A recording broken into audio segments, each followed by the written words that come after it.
라디오 독서실 한국인이 사랑하는 우리 문학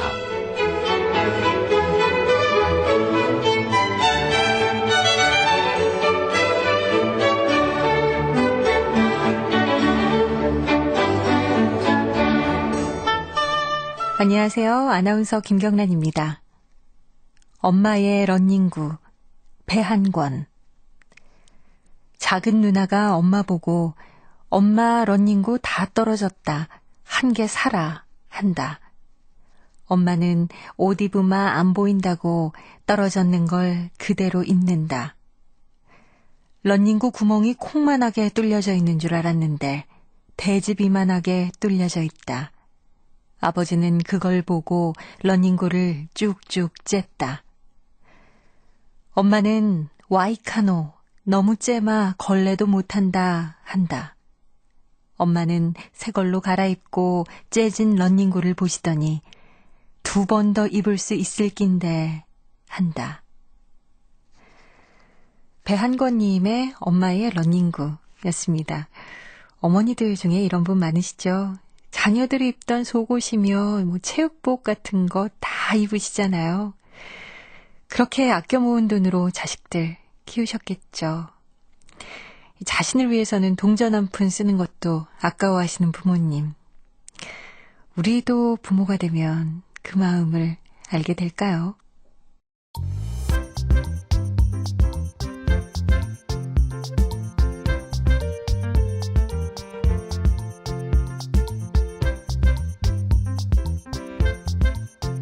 소리로 만나는 책 라디오 독서실. 한국인이 사랑하는 우리 문학을 김경란 아나운서와 함께 만나봅니다.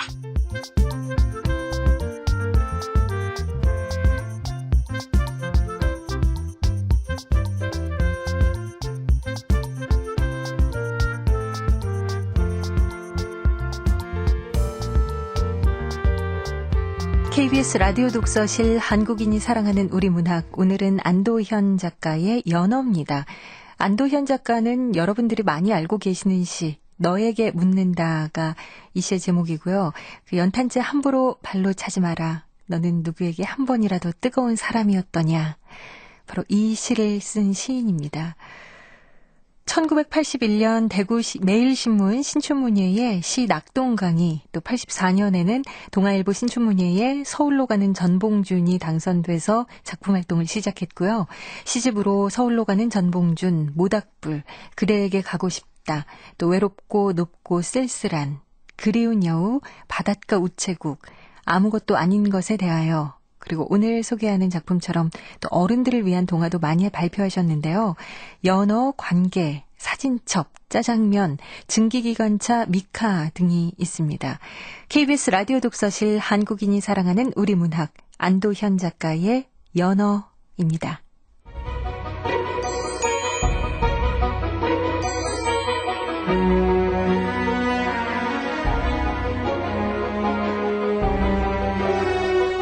연어, 안도현.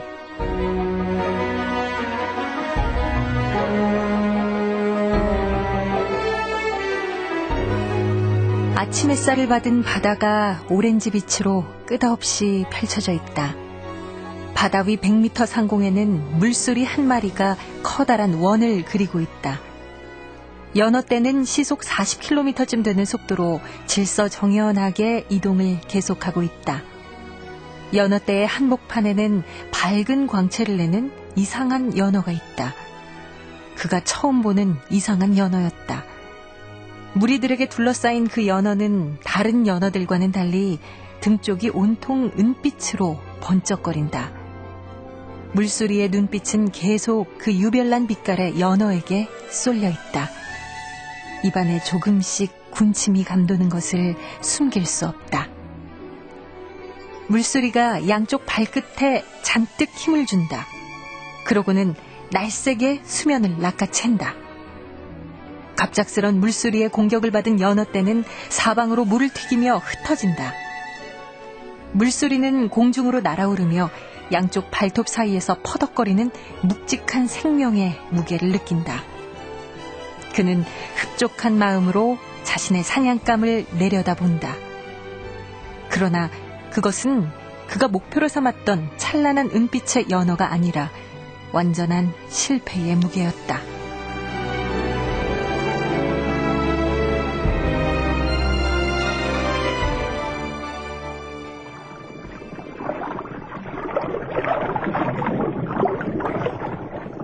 은빛 연어는 사나운 물소리의 밥이 되는 최초의 위험에서 벗어날 수 있었다.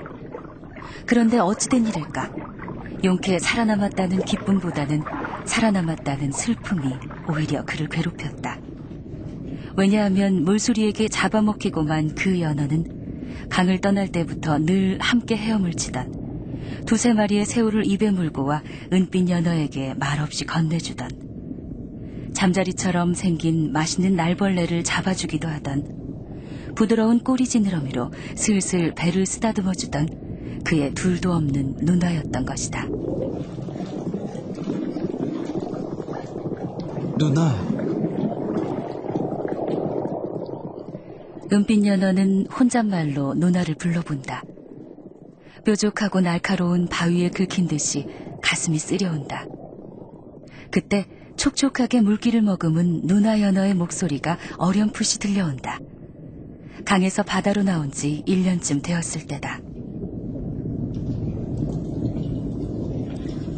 은빛 연어야, 누나. 네 몸이 은빛 비늘로 덮여있다는 것을 아니? 내 몸이 은빛이라고? 네 등은 다른 연어들처럼 검푸른 바닷물을 담지 않았어. 은빛 연어는 그의 온몸이 은빛 비늘로 덮여있다는 사실을 모르고 있었다. 다른 연어들처럼 그저 등이 검푸르고 배는 희겠지 하고 생각했을 뿐이다. 갑자기 은빛 연어는 자신이 먼 바다에 홀로 뚝 떨어져 있는 섬이라는 생각이 들었다. 이 세상이라는 바다 위에 오직 혼자밖에 없다는 외로움. 외로움은 두려운 게 아니라 슬픈 것이다.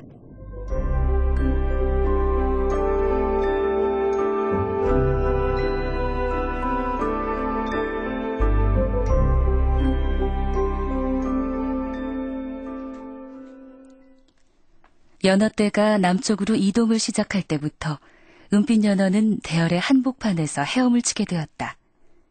그 결정은 터 큰 연어가 내린 것이다. 터 큰 연어는 연어떼의 지도자다. 그는 남들 앞에서 우쭐대기를 좋아한다. 지금부터 다 함께 이동을 하겠다. 누구든 한눈을 팔아선 안 된다. 뒤를 돌아보지도 말아라. 수면 가까이에 떠올라 헤엄을 치면 절대 안 된다. 시끄러. 더 큰 연어는 맨날 큰 소리야. 그래도 더 큰 연어 말이 법이니까 따라야지 뭐. 그리고 은빛 연어 너. 저요? 그래 너. 제가 왜요? 넌 언제나 우리 한가운데서 헤엄을 쳐야 한다. 너는 적들의 눈에 잘 띌 위험이 있어. 그러니 살아서 고향으로 돌아가고 싶거든 내 말을 따르도록 해. 네.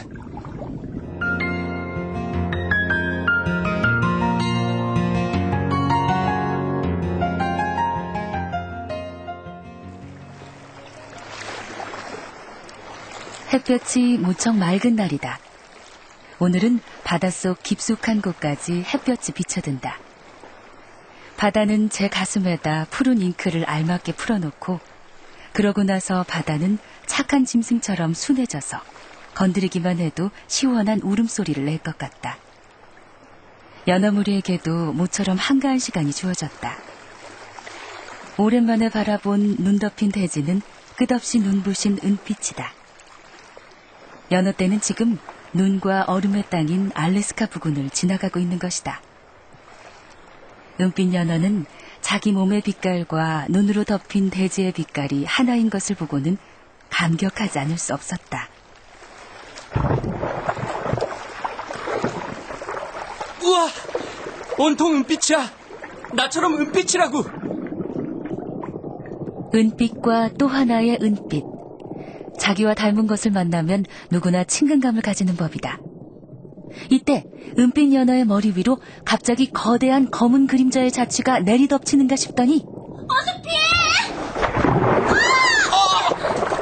그것은 순식간에 일어난 일이었다. 은빛 연어는 문득 욱신거리며 쓰려오는 배를 겨우 가누고 주위를 둘러본다. 찢어진 연어 비늘 몇 개가 물속에 질서 없이 떠다니고 있고 어디선가 피냄새가 난다. 괜찮니? 와, 목소리가 물방울 구르듯 또랑또랑하네. 괜찮냐고. 난 괜찮아. 안녕. 내 이름은 눈맑은 연어란다. 상냥한 목소리의 주인은 등이 검푸르고 배가 하얀 그저 보통 연어였다. 그렇지만 그녀의 눈은 맑은 밤하늘의 별처럼 반짝반짝 빛을 내고 있었다. 어쩌면 눈이 저렇게 맑을까? 불곰이 커다란 손으로 너를 노리고 있었어. 조금만 더 물가로 나오기를 말이야. 너는 딴 생각에 잠겨 있는 것 같았고. 그 불곰이 너를 내리치는 순간 내가 소리를 치면서 꼬리 지느러미로 너를 힘껏 떠다 밀었는데 괜찮니? 아프지 않아? 이렇게 묻는 눈 맑은 연어의 등 지느러미는 찢어져서 힘없이 너덜거리고 있었다. 그리고 상처에서 조금씩 피가 흐르고 있는 게 아닌가. 그럼 네가 내 대신에 상처를... 난 네가 은빛으로 덮인 비늘 때문에 외톨박이가 되었을 때부터 널 먼 곳에서 보고 있었어. 이럴 때는 뭐라고 해야 되지? 고마워? 아님 미안해? 누나가 있으면 물어봤을 텐데. 눈 맑은 연어야, 너 많이 아프겠구나. 난 아프지 않아. 네가 아프지 않으면 나도 아프지 않은 거야. 그게 무슨 말이지? 그녀는 대답 대신에 한참 동안이나 은빛 연어를 바라본다. 그녀의 두 눈이 아까보다 더 초롱초롱하게 빛나는 것 같다. 무슨 말을 꺼낼 듯이 입을 오물거리다가 그녀는 그만 연어 무리가 있는 쪽으로 사라지고 만다.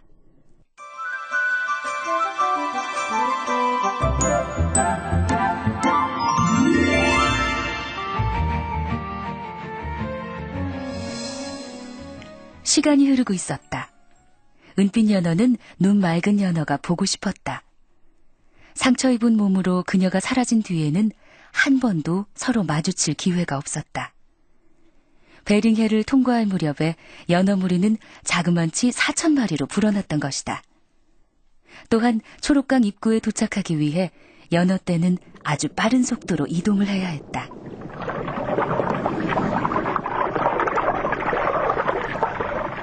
연어들은 조금씩 흥분을 하기 시작한다. 비로소 초록강이 가까워졌다는 뜻인가? 강물 냄새는 점점 짙어지고 있다. 강물이다! 초록강이야! 연어들은 강물 냄새가 나는 쪽으로 일제히 헤엄치는 방향을 바꾸고 있었다. 은빛 연어는 동무들에게 둘러싸여 강물 냄새가 나는 쪽으로 몸을 튼다. 그때 그의 눈앞으로 뭔가 번쩍하고 스쳐 지나가는 빛 한 줄기가 보인다. 안녕? 너는 눈 맑은 연어? 응. 은빛 연어 너 그동안 무척 힘들었지? 이제 아무 걱정하지 마. 내가 옆에 있어줄 테니까. 둘 사이에 한참 동안 침묵이 흐른다.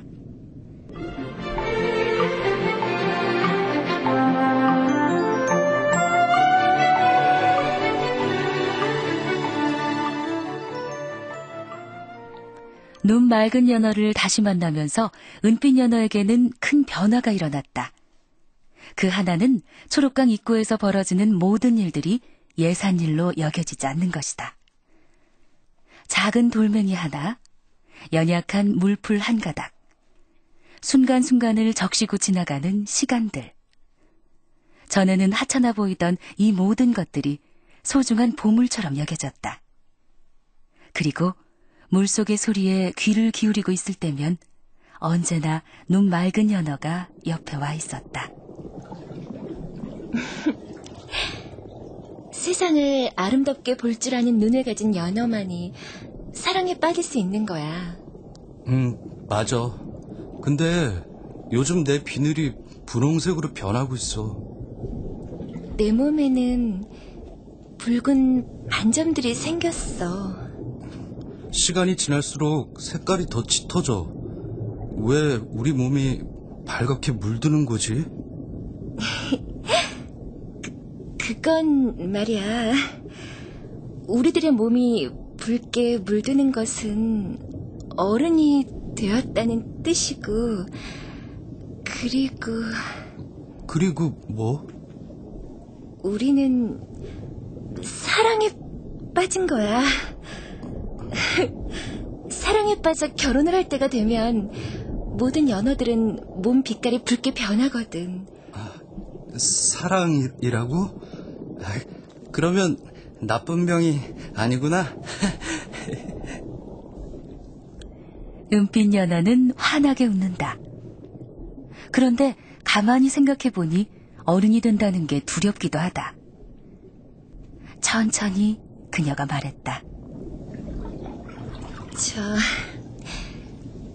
결혼을 하면 알을 낳아야 돼. 알이라고? 그래. 너는 잘 모르겠지만 나는 뱃속에 이미 수많은 알을 품고 있어. 네가? 정말? 우리는 알을 낳기 위해서 지금 우리가 태어난 상류로 가는 거야. 상류에다 알을 낳기 위해서 오직 그것 때문에? 그래. 그게 우리가 살아가는 이유야. 그만해. 갑자기 은빛 연어는 눈 맑은 연어의 말을 끊었다. 그는 머릿속이 복잡해진 것이다. 모든 연어들이 죽음의 고비를 숱하게 넘기면서 여기까지 왔다. 앞으로도 적지 않은 어려움들이 연어떼를 가로막을 것이다. 그런데 이 험난한 고비를 넘기고 살아남은 이유가 고작 알을 낳기 위해서라고? 연어들이 만나서 사랑하고 결혼하는 것이 모두 알을 낳기 위해서라고? 은빛 연어는 이 사실을 믿고 싶지가 않았다. 알을 낳기 위해 사는 것은 먹기 위해 사는 것과 무엇이 다른가? 분명히 삶에는 또 다른 이유가 있을 것이라고 믿고 싶었다.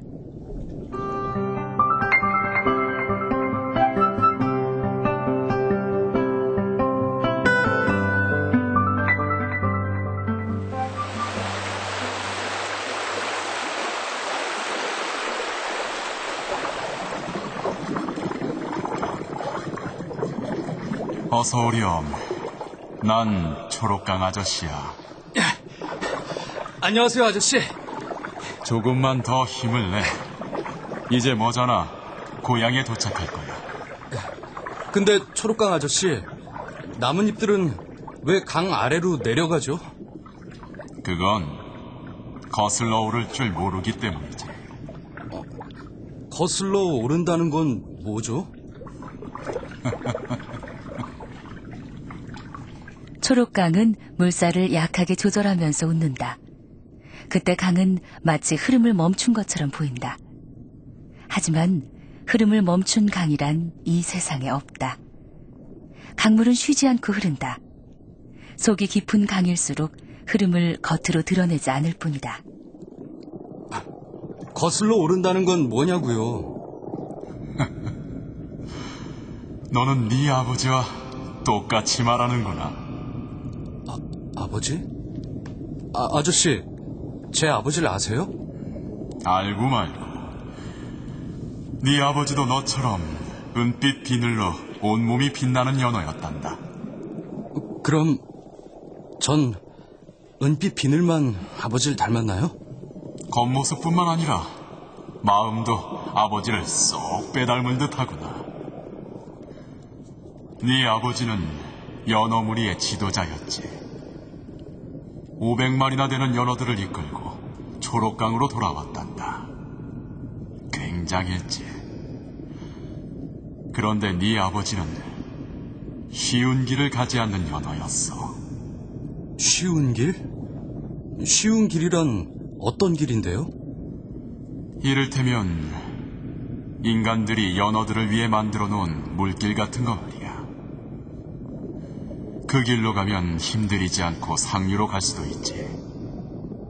하지만 네 아버지는 그런 길을 믿지 않았어. 네 아버지는 연어들에겐 연어들의 길이 있다고 늘 말했지. 옛날에는 이 강에 폭포가 아주 많았거든. 폭포라고요? 그게 뭐죠? 네 아버지 말대로 하면 폭포란 연어들이 반드시 뛰어넘어야 하는 것, 그런 뜻이지. 폭포 때문에 무슨 일이 있었던 거군요. 그래. 폭포를 앞에 두고 폭포를 뛰어올라야 한다는 네 아버지 쪽과 그 반대 세력 사이에 갈등이 생겨난 거야. 그들은 왜 지도자인 아버지의 말을 듣지 않았죠? 폭포를 뛰어오르려면 희생이 크다는 게 그들의 주장이었어. 하지만 네 아버지 생각은 달랐다. 한순간의 희생은 슬프고 가슴 아픈 일이지만 먼 훗날을 위해서 폭포를 뛰어올라야 한다는 거였지. 먼 훗날을 위한다는 건 또 뭐죠? 연어들이 편한 길로 가는 것을 좋아할수록 연어들은 해가 갈수록 차츰 도태되고 만다는 거야. 인간들에게 서서히 조금씩 길들여지다 보면 먼 훗날 폭포를 뛰어넘을 수 있는 연어는 한 마리도 남지 않게 된다는 게 네 아버지의 생각이었지. 그 뒤로 어떻게 됐나요? 폭포를 뛰어넘는 과정에서 많은 희생자가 생겨났지. 상류에 도착했을 때 네 아버지는 반대 세력들의 비판을 받지 않을 수 없었어. 그래서 네 아버지는 연어 무리의 희생에 대해 정중히 사과하면서 지도자 자리를 내놓겠다고 했지. 그럼 제 아버지가 스스로 잘못을 인정한 거군요. 은빛 연어야, 네 아버지는 잘못한 게 없단다. 그때 폭포를 뛰어오르다가 희생된 연어들은 모두 인간들에게 잡혀갔을 뿐이야. 폭포 옆에 숨어 연어를 노리고 있던 인간들. 잘못이 있다면 그 인간들에게 있을 뿐이지. 네 아버지는 연어의 길을 당당히 가고자 했을 뿐이다.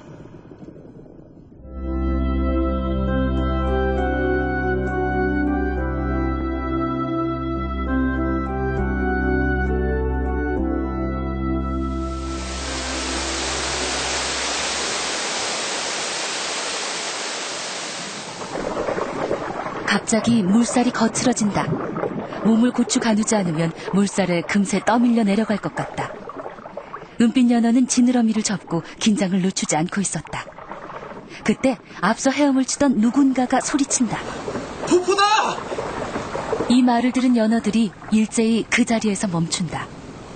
은빛 연어는 말로만 듣던 폭포가 어떻게 생겼는지 무척 궁금했다. 그는 강물을 밀어젖히고 강물 밖으로 고개를 빼꼼히 내밀어 본다.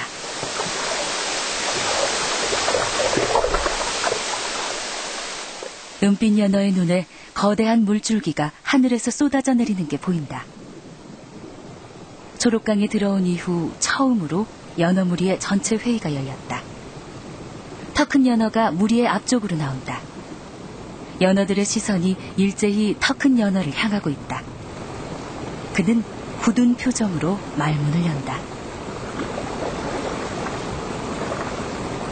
우리 눈앞의 폭포를 통과할 수 있는 방안들을 자유롭게 토론해 주십시오.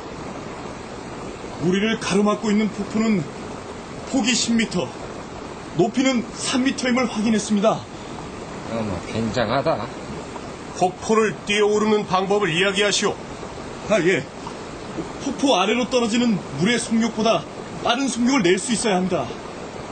만약에 폭포가 시속 30km라면 적어도 우리는 시속 40km 이상의 속도를 내야 한다고요. 그래서 어떻게 하면 폭포를 뛰어오를 수 있겠냐고요. 그건 지금 연구 중이에요. 다른 의견 있는 연어. 폭포 밑에 인간들이 만든 길이 있습니다. 인간들이 길을 만들어? 예! 컴컴한 터널 속에 규칙적인 계단이 쭉 이어져 있습니다. 계단 하나의 높이가 30cm쯤 되는데 그건 인간들의 솜씨를 말하는 거죠. 인간은 연어 무리의 가장 큰 적이다.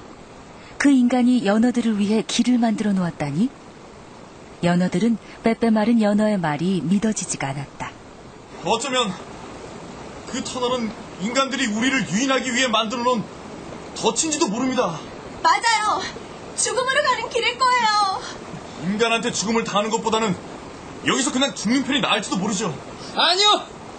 그 터널은 덫이 아니라 길이 틀림없어요. 내가 그 길의 끝까지 갔다가 왔단 말이에요. 그게 덫이라면 난 이 자리에 돌아오지 못했을 거예요. 난 지금 멀쩡해요. 내 몸이 그친 거라고요.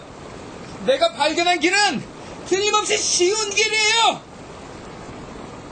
빼빼 마른 연어는 답답하다는 듯이 몸을 마구 흔든다. 더 큰 연어도 어쩔 줄을 모르고 허둥대는 표정이 역력하다. 그때 은빛 연어가 연어들의 앞으로 나오면서 말했다. 난 쉬운 길로 가서는 안 된다고 생각해요. 은빛 연어, 무슨 말이야? 연어들에게는 연어들의 길이 있다고 생각합니다. 연어들의 길? 인간들이 만들어 놓은 쉬운 길은 연어들을 위한 길이 아닙니다. 혼자서 잘난 척하기는. 아니 도대체 쉬운 길로 가는 걸 반대하는 이유가 뭐예요? 우리 연어들에게는 폭포를 뛰어넘을 수 있는 끝없는 능력이 있다고요. 해보지도 않고 포기하지 말자는 거예요. 그게 고통스러운 일이라는 걸 너도 알지? 네. 하지만 우리가 쉬운 길을 택하기 시작하면 우리의 새끼들도 쉬운 길로만 가려고 할 것이고 곧 거기에 익숙해지고 말 거예요. 그러나 우리가 폭포를 뛰어넘는다면 그 뛰어넘는 순간의 고통과 환희를 훗날 알을 깨고 나올 우리 새끼들에게 고스란히 넘겨주게 되지 않을까요? 은빛 연어는 이미 예전에 나약하고 부끄럼 많던 연어가 아니었다. 그의 목소리는 낮았지만 그의 마음은 귀를 기울이고 있는 연어들의 마음 속으로 잔잔히 전해지고 있었다. 회의를 끝내면서 더 큰 연어가 말했다. 은빛 연어의 말이 옳습니다.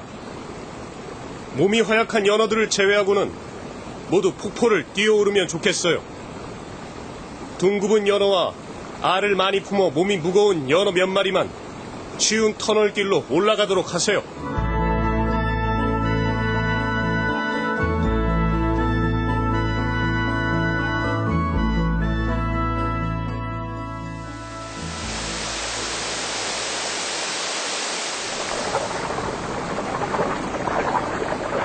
드디어 폭포를 뛰어오르는 순서가 정해지고 그때 어디선가 첨벙 하는 소리가 들린다.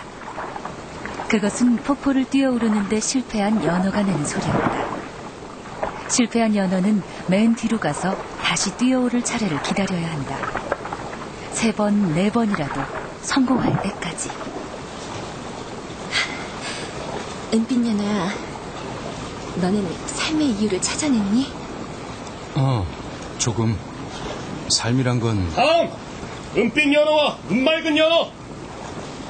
은빛 연어가 대답을 하려고 하는 순간 드디어 은빛 연어와 눈 맑은 연어가 뛰어오를 차례가 된다. 힘내.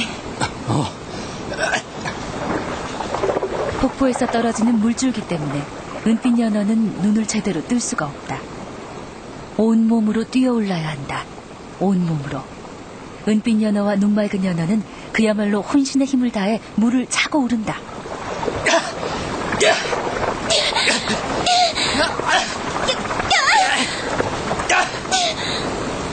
아무 소리도 들리지 않고 아무것도 생각나지 않았다. 폭포를 뛰어오르는 그들의 존재만이 거친 물살 속을 헤쳐 번쩍거리며 공중으로 솟아오를 따름이었다. 그때 기적 같은 일이 벌어졌다. 폭포의 사나운 물줄기 대신에 어느 틈에 고요한 물살이 그들의 몸을 아늑하게 감싸고 있는 것이다. 그것은 기적이 아니라 현실이었다.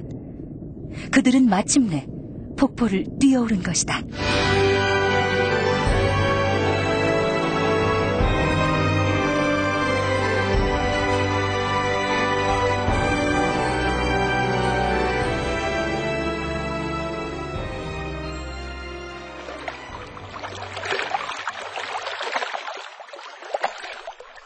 상류의 여울에서는 연어들이 알을 낳을 준비를 하느라 모처럼 활기를 띠고 있다. 알을 낳을 자리를 잡느라 이쪽 저쪽으로 분주하게 오가는 연어들.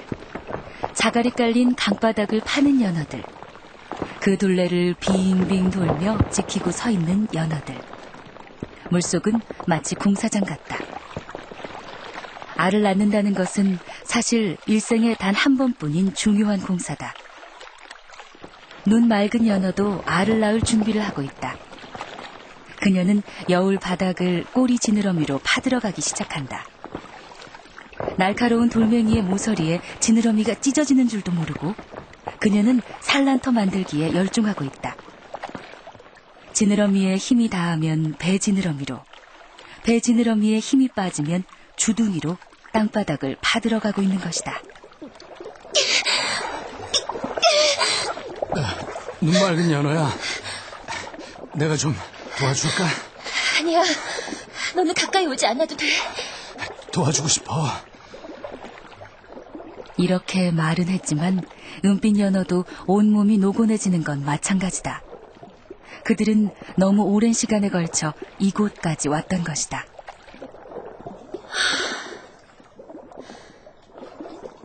은빛 연어야, 넌 삶의 이유를 찾아냈니? 은빛 연어는 갑자기 부끄러워진다. 그는 알을 낳는 일보다 더 소중한 삶의 이유가 있을 것이라고 여겨왔다. 그런데 그가 찾으려고 헤맸던 삶의 의미는 어디에도 없었다. 그는 다른 연어들처럼 강을 거슬러 오르면서 강하고 이야기를 나누었고 폭포를 뛰어넘었고 이제 상류의 끝에 다다랐을 뿐이다. 삶의 특별한 의미는 결코 멀리 있지 않다는 걸 알았을 뿐이야. 너는 어디엔가 희망이 있을 거라고 했잖아. 희망이란 것도 멀리 있지 않다는 걸 깨달았어. 그럼 결국 희망을 찾지 못했다는 말이니? 그래, 난 희망을 찾지 못했어. 하지만 후회하진 않을 거야. 한오라기의 희망도 마음속에 품지 않고 사는 연어들에 비하면 난 행복한 연어였다는 생각이 들어. 난 지금도 이 세상 어딘가에 희망이 있을 거라고 믿어. 우리가 그것을 포기하지 않는다면 말이야.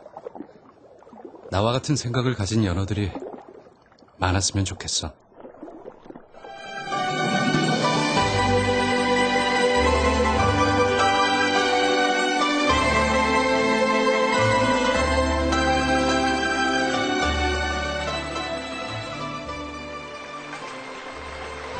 눈 맑은 연어는 산란터를 다 만들고 나서 말했다.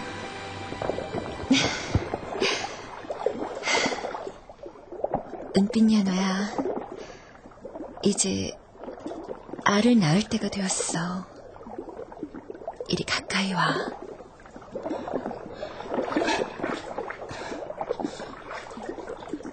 은빛 연어는 눈 맑은 연어와 나란히 산란터 위에 몸을 멈춘다. 지느러미를 하나도 움직이지 않고 그대로 멈춰서 있기란 쉬운 일이 아니다. 모든 시간이 정지된 듯 주변이 고요하다. 은빛 연어야. 은빛 연어는 아무 말도 할 수가 없다. 연어가 알을 낳는다는 것은 기나긴 생을 마감한다는 뜻이다. 은빛 연어는 밀려오는 두려운 생각 때문에 몸이 바들바들 떨리는 것을 느낀다. 그는 죽음이 두려운 게 아니다. 죽음보다 더 두려운 것은 눈 맑은 연어와의 사랑이 끝난다는 것이다. 그것은 또한 초록강과의 완전한 이별을 뜻하는 것이기도 하다. 눈 맑은 연어야, 우리가 사라진 후에도 강물은 흐르겠지. 아마 그럴 거야. 계속 흐를 거야. 강물이 우릴 기억할까? 나는 강물을 믿어. 그게 무슨 말이니? 강물을 믿지 못하는 연어는 강으로 돌아올 수도 없거든. 아마 우리의 알들도 강물을 믿을 거야. 우리가 사라지면 강이 우리의 알들을 지켜줄까? 연어는 알을 지킬 필요가 없지만 우리의 죽음이 새끼들을 키울 거야. 틀림없이 강이 알들을 지켜줄 거라고 믿어. 삶이라는 것을 돌이킬 수 있다면 처음부터 다시 시작해보고 싶어. 만약 그렇게만 될 수 있다면 너한테 더 아름다운 추억을 만들어줄 텐데. 새끼들이 알에서 깨어나면 우리를 까맣게 잊어버리겠지. 잊어야만 훨씬 더 행복한 기억을 갖게 될지도 몰라. 그게 연어의 삶이거든. 눈 맑은 연어는 그 말을 마치자마자 입을 커다랗게 벌린다. 그러자 눈 맑은 연어의 배에서 수많은 알들이 쏟아져 나온다. 그 알들은 눈부신 앵두빛이다. 강바닥 산란터의 자갈 사이로 앵두빛 알들이 가라앉고 있었다. 이제 은빛 연어의 차례다. 은빛 연어는 눈을 질끈 감는다.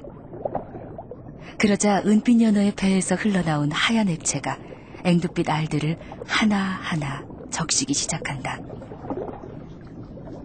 은빛 연어와 눈 맑은 연어는 입을 딱 벌린 채 나란히 서서 한참을 그대로 움직이지 않고 있었다. 이 한 장의 풍경을 만들기 위해 그들은 5년 전 연약한 어린 연어의 몸으로 상류에서 폭포를 뛰어내렸다. 바로 이 한 장의 풍경을 만들기 위해 그들은 수많은 죽음을 뛰어넘었고 이제 그들 스스로 거룩한 죽음의 풍경을 만들어내고 있는 것이다. 산란을 마치면 그들은 비로소 영혼이 없는 몸이 되어 물 위로 떠오를 것이다. 은빛 연어와 눈 맑은 연어. 그들은 눈을 감기 전에 서로를 마지막으로 바라보면서 이렇게 말할지도 모른다. 저 알들 속에 맑은 눈이 들어있을 거야. 그 눈들은 벌써부터 북태평양 물속을 훤히 들여다보고 있을지도 몰라. 그리고 초록강에는 겨울이 올 것이다. 겨울이 오면 강은 강물이 얼지 않도록 얼음장으로 만든 이불을 덮을 것이다. 강은 그 이불을 겨우내 걷지 않고 연어알을 제 가슴 속에다 키울 것이다. 가끔 초록강의 푸른 얼음장을 보고 누군가 지나가다가 돌을 던지기도 할 것이고 그때마다 강은 쩡쩡 소리내어 올 것이다. 봄이 올 때까지는 조심하라고. 가슴 깊은 곳에서 어린 연어가 자라고 있다고. 연어라는 말 속에는 강물 냄새가 난다.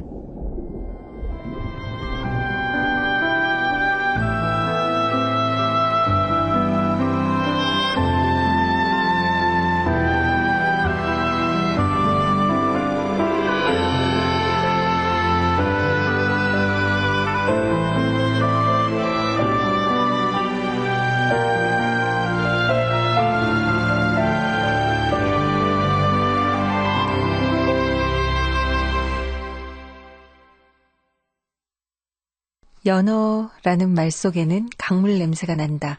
안도현 작가의 연어 함께 들으셨는데요. 김민정 시인과 함께 이 작품에 대해 좀 더 자세한 얘기 나눠보겠습니다. 안녕하세요. 네, 안녕하세요. 아, 예, 환한 웃음이 예, 참 예. 아름다우시네요. 반갑습니다. 네, 반갑습니다. 네, 마음이 참 따뜻해지고 또 그 속에는 의미하는 내용들이 참 많아요. 예, 예. 자, 먼저 그러면 이 작품이 이야기하고 있는 거 뭔지 좀 정리해 주세요. 아, 사실 제목처럼 연어 얘기죠. 네. 근데 연어의 일생을 다루고 있는 책이기도 한데요. 그러나 이제 비단 연어를만을 얘기하고 있는 건 아니고요. 말하자면 일종의 우리들의 일생, 뭐 우리들의 삶에 대한 커다란 비유라고 할까요? 뭐 상징이 되겠죠, 연어가. 이 책에서 보셔서 아시겠지만 끊임없이 그 은빛 연어가 고민을 하잖아요. 이렇게 살아간다는 게 과연 무엇일까?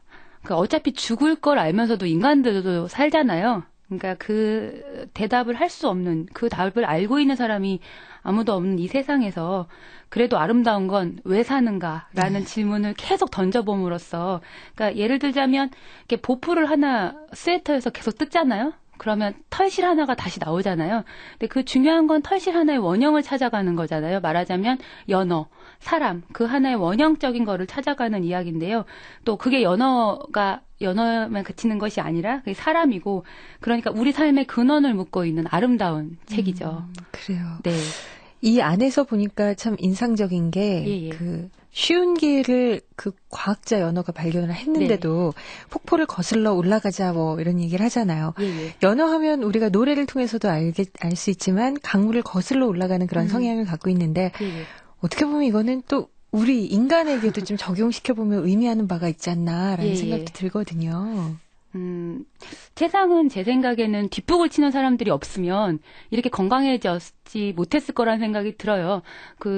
모두가 가는 방법 한 가지로만 이 세상을 꾸려나갔다면 이렇게 건강하지 못했을 것이고, 이만큼을 이뤄내지도 못했을 거고, 어쨌든 거른다는 건, 거스른다는 건 어떻게 달리 얘기해보면 뭐 패기나 젊음 같은 말로도 표현할 수 있는데요. 그 도전하는 자의 아름다움은 그의 소멸로 끝나는 것이 아니라 다시 그로부터 시작된다는 연어를 통해서 그걸 얘기하고 있는 것이 아닐까라는 생각을 해봤어요. 몸 안은 다 상처를 입는데 그 상처가 정말 아름다운 일이잖아요.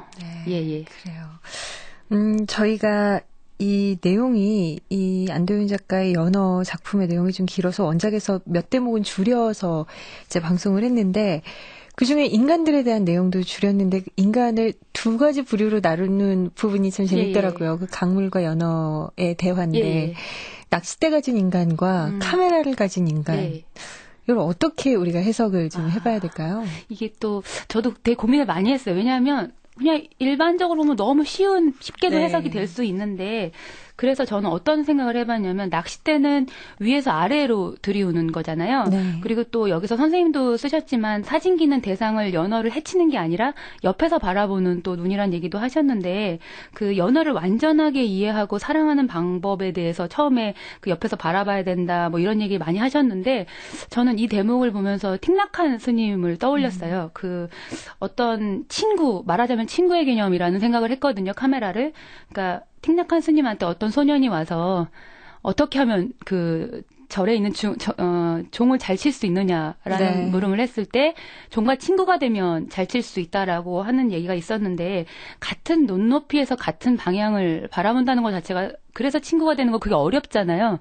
그 연어의 그 운명을 제 운명처럼 수렴할 수 있는 자, 그러니까 연어의 아픔을 사진기라는 눈을 통해서 내 아픔처럼 바라볼 수 있는 자, 그게 바로 친구라는 개념이고, 인간과 자연이 결국은 그렇게 친구의 공생관계를 이뤄야만 이 세상이 조금 더 지금처럼 안 좋은 환경에서 좀 좋은 환경으로 나아갈 수 있지 않을까, 이런 걸 비유하고 있는 것이 아닐까. 왜 아내나 엄마 아빠한테 못하는 얘기 친구한테 하잖아요. 그런 공생의 관계를 얘기하고 있는 것이 아닐까. 그러니까 제 짧은 소견으로는 그렇게 결론을 한번 내려봤어요. 저도 이 부분 읽으면서 내가 혹시 위에서 내려다보고 있진 않았나, 내 주변 사람들을 내가 좀 옆에서 바라봐주지 못한 것이 아닐까라는 반성을 좀 하게 되더라고요. 그래요. 이 연어라는 작품 속에 보면은 이렇게 좀 밑줄 그어가면서 네. 기억하고 싶은 그런 대목들이 예. 있어요. 각각이 다르겠지만 뭐 몇 군데 줄을 쳐본 부분들을 한번 보면 마음의 눈으로 보면 온 세상이 아름답다. 또 뭐 우리가 폭포를 뛰어넘는다면 그 뛰어넘는 순간의 고통과 환희를 훗날 알을 깨고 나올 우리 새끼들에게 고스란히 넘겨두게 되지 않을까요? 뭐 이런 것들이나 아니면 나는 지금도 이 세상에 어딘가에 희망이 있을 거라고 믿어. 우리가 그걸 포기하지 않는다면 말이야. 라는 것들. 많은 사람들에게 좀 힘과 용기를 주는 대목들인 것 같은데 선생님께서는 어떤 구절이 와닿으셨어요? 저는 오히려 아까 말씀하셨던 부분들도 좋고, 상상력 얘기 나오는 부분이 저한테는 좀 약간 간절했는데, 아까도 좀 말씀을 드렸지만, 연어를 완전히 이해하고 사랑하는 방법은 연어를 옆에서 볼 줄 아는 눈을 갖는 것이다. 네. 거기에다가 약간의 상상력이 필요하다. 알기 쉽게 말하자면 마음의 눈을 갖는 것이다. 보이지 않는 것을 보고 싶어 하는 눈. 그리하여 보이지 않는 것을 볼 줄 아는 눈. 상상력은 우리를 이 세상 끝까지 가보게 만드는 힘인 것이다. 이게 결국은 연어의 힘을 말하는 부분인 것 같은데요. 지금 뭐 영화나 광고나 이런 문단에서도 그렇지만 결국 대세가 상상력이잖아요. 그런 생각을 하면서 보니까 안 선생님이 그거를 좀 얘기하고 싶지 않으셨나. 그런 생각이 좀 들었어요. 김민정 선생님 이렇게 나와주셔서 고맙습니다. 예, 고맙습니다. 안도현의 연어에 대해 도움 말씀 주신 분 김민정 시인이었습니다. 성경에도 천국으로 가는 길은 좁다고 그러고요. 또 불교에서도 깨달음의 과정을 고해, 고통의 바다라고 했습니다. 또 앙드레지드의 좁은 문에서도 제롬과 알리사의 사랑은 좁은 문으로 들어가듯 힘겹기만 합니다. 오늘 소개한 연어들도 강을 거슬러 올라가는 좁은 문을 선택하죠. 이런 걸 보면 원하는 거를 얻는 진정한 방법은 넓고 편한 길이 아니라 좁고 힘든 길 위에 있는 것 같기도 합니다. 지금까지 안도현 작가의 연어편, 음악 최현석, 효과 안익수, 노동걸, 김기평, 기술 이흥규, 극본 서현희, 제작 박기환, 진행의 김경란이었습니다.